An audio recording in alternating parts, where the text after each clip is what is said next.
Well, it's been a long morning already here. A long drive yesterday. We're getting things going. I want to get these things done for you guys. I apologize. It's Monday now. I just didn't have time between driving and being in traffic and having the baby there. It wasn't possible. So we're gonna run through all the babies. You guys know what most of them are up to, but a lot of them are on the front end of this site today, or front end of this video today. These videos. But I want to make sure you know where everybody is, where they're going, what they're doing, when they're racing, when they're training, and how long till they're ready if they're not there yet. So we'll start with Aile's son. Aile's son trained awesome this week, schooled great. I said Compass Rose DC did beat me, but she schooled great. She is going to be going Wednesday evening at Northfield. I expect she'll do well. She drew 6. That's okay. It's not a bad spot for her. Be able to snap her out of the gate and see where we land with her. But she's been very, very good. Just a very, very nice filly. And Taros back jogging 2.5 miles a day, 3 miles a day now. Looking sound. We'll probably start training him middle of August, I'd say. Middle of August. But this will all be contingent on the vet scanning that leg and saying it's all right. I mean, I think it's all right. The horse is sound as a dollar and looks great, but do want to make sure we got it going. We got him going in the right direction before we start pushing and training on him.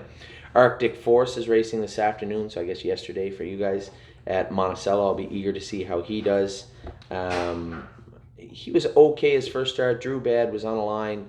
They've made some changes with Arctic Force. He's going to be racing. He's going to be racing at Monticello. Ava, make sure she doesn't color herself. And get marker on the bed. They all have the lids on. God. Beach Boutique got a nasty quarter crack and foot separation in her left foot. She's still sore on it. She's not going to be ready for a couple of weeks. I know that's frustrating to hear, but we have to make sure she's right, and we have to make sure we take care of it. So Beach Boutique coming. She's getting there, but she's not there yet. She was there, obviously, but blew something out of her foot and hit her foot that night. She ripped that shoe off. She's got to be very careful with this filly. She's a nice filly. I don't want her discouraged. Beach Bum BB's racing this afternoon in Dresden, yesterday for you. And then she'll be off to Indiana tomorrow morning. Really? Bend Over is racing Thursday afternoon in the Ohio Cyrus Stakes. First start for our boy. Ava, stop. First start for our boy will be the Ohio Cyrus Stakes this coming Thursday. Bottle of Red, she's racing. Where's she racing? I'm not sure where she's racing. She's racing this week somewhere. I apologize. It just slipped my mind. Shouldn't, but it did. She'll be racing this week. Made a break in Monticello. A lot of people said, well, if she needed a head pull, why didn't she have one on? Well, you're only going to know she needs a head pull going top speed. She didn't need one at Tomiko. She certainly didn't need one at Mohawk. But Mark said she was running in at Monticello and made a break. That's easily rectified. Where are we at? Brush Cut, another horse. Didn't race good his first start. He's racing in Monticello today. I believe Tyler Buter's driving him. I'm really expecting these colts to bounce out. I mean, I was very disappointed with both of them. First start now. Arctic Forest we can give a little room to. He had the 7-hole. Clearly he was on the left line. But Brush Cut, I expect this horse to race good today. If he doesn't, he might come home and we'll race him in Buffalo, his next stake race. Cabernet is back jogging. Man, oh man, I was beside her the other day. I said to Harry, I was trying to figure out, usually I know every horse right away. I said, who is that? He said, it's Cabernet. She's big, huge now, put weight on. She looks sharp. Probably going to start training her in August 1st. August, maybe mid-July, but we'll see. Certainly don't want to start her back earlier than we're supposed to. I'm going to have to talk to the vet about that before we start her back. Canadian Titans ready to go, 2-2 in her qualifier last quarter, 28-3. Looked good. You can tell by looking at her. She's still wiry, big and growthy, and just not doing her work, doing it well, but she's got a lot of maturing to do, and you can see that just physically looking at her. She's going to get better and better and better and better as the summer goes on. Capistrano looked fantastic in her qualifier. I was very, very happy with this filly. I know Harry was a little upset that I got her tired. I'm not like Harry and James, right? They want to protect them, and assume they're going to race good. I want to know what they can do. Capistrano racing the grassroots her first start and should do very, very well. Very impressed with this filly. Cheatin' Dixie still training. She's going to take some time, and we all knew this. You know, I own a lot of this filly. We have a few partners on her. And stop it! I told you. A few partners on her, and she's not quite ready to go yet, but she's going to get there very, very soon. Classic Con is coming back in. Today's Monday. I think Tuesday he's coming back in. We're going to start him back up. We gave him an extra week in the field. We want to make sure we do this right? Colt was there. He was ready to qualify. He trained in 2-4. Just had that little line in his knee. Just needs some time to relax. So he's back with us now. He'll jog for 2 weeks and resume his training right away. Compass Rose DC, she's looking great. I told you guys that Louis Philippois said this is the best filly we have. I don't necessarily agree because we got a lot of really nice horses. Spirit of Deal looked pretty good the other night. But Louis really, really loves Compass Rose DC. Said she's going to be a nice horse. I hope she does. I hope she is. Crazy Mission's racing.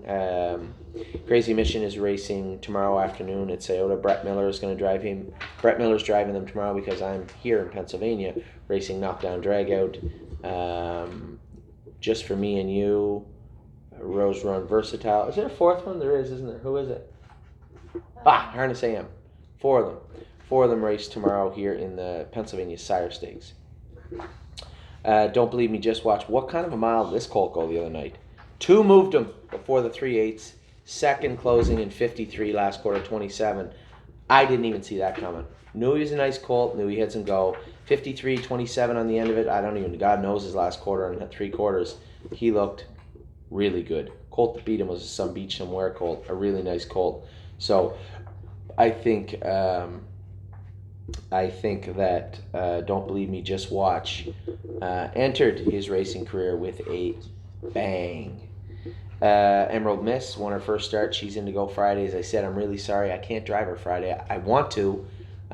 She's very quirky, and I would love to, but the way that Spiro DiDio raced the other night, it's pretty hard for me not to go back and drive her. And again, I'm going to drive White Tiger this week. So a lot of people had asked why I didn't drive White Tiger. I didn't want to step on any toes. I didn't know if my calendar... We had Dave Miller on the horse.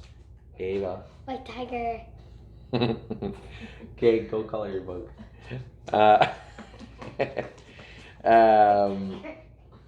lot of people asked about White Tiger. Why weren't you driving him? My calendar, I didn't know if I could. At the time, Dave had won twice with him. Why would I need to drive him? And then he made his last 2 breaks. He put him on the front. It looks like he was getting a little hot. And he looked really hot the other night. He made a break. So I told Andrew, I'll drive him next week. I felt a little embarrassed firing a Hall of Fame driver, but what are you going to do? I just don't think that...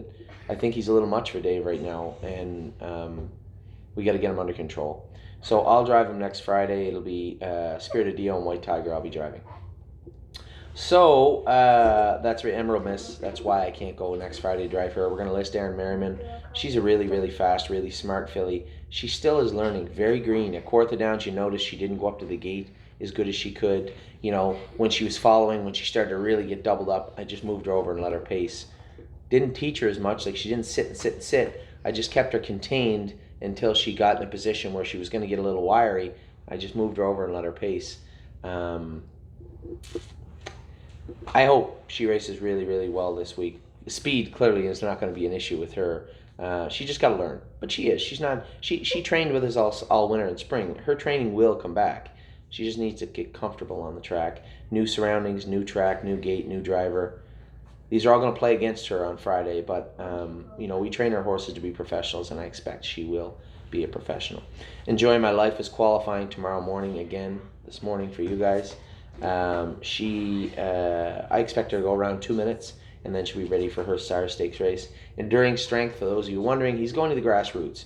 I want this colt to race from off the pace. There's a long year for Enduring Strength. A lot of stuff there on the Sire Stakes for him, and I want to make sure he does it right. Mario said, we saw a couple of horses look really, really good in the qualifiers. Mario said, we can take him to the gold, but if I'm going to teach him and race him out of a hole, it's easier to do with he's in with horses that he can beat. And we put him in the grassroots, he will. So before everybody has a conniption fit and says, why are we going to the grassroots with this colt? Just one start to let him learn. I fully expect that Enduring Strength will find his way to the golds shortly after. What are you doing, babe? Getting my tablet. Okay. Where are we at? Excellent Nation. He's going to sit till Wednesday. We're going to get him x-rayed, see how that pastern looks, and then make a decision with him. Hi, Buckaroo. Good boy. Say hi to everybody. Hi. You having fun? Who doesn't like white tigers? Stop. So, Fox Valley Shazam. If I can come back and drive her, I might. It's not that Mario's going to be training her, and it's not that I want to step on his toes. This filly technically needs some work. So she can get a little grabby. She qualified well. Mario's more than capable of going with her. If I can get back to drive her, I will. Certainly no problems here if I can't, because she'll do just fine with him. Fordston Fire looks like $1 million, this horse. I so hope he trains back good. This is a real thing, a real serious thing he went through. And he looks so content in the stall. He just looks sharp and happy. And part of me wants to start jogging him, but the vet says, just wait a little bit. We'll take it as long as we want. I wanted to get him out to a big grassy field. One of our clients is fencing it off. I just don't want to throw him out. I want to throw him out where you just relax. No horses around, no nothing. Just relax. And that's what I want to. That's where I want to put our boy Forged in Fire. Frontier Cruise looked great the other day. I noticed. I told you guys we made a little shoeing change on him, wound him up, and he looked really, really good. All you see when you see him getting tired, he's not really tired. He's just, this is a massive animal, and he has to put a lot more muscle on than these other colts. You're going to see him look good. He'll look better as the year goes on, I think. Probably going to start him in the grassroots on Friday. They draw tomorrow. Fusspot. We sold Fusspot, so I guess she doesn't need to be on the list anymore. She's headed to Prince Edward Island. One of our partners on Fusspot bought her. Keep that baby quiet. Fusspot is now a PEI and gone to a good home. They're going to try and race her down there. And I fully expect everything will be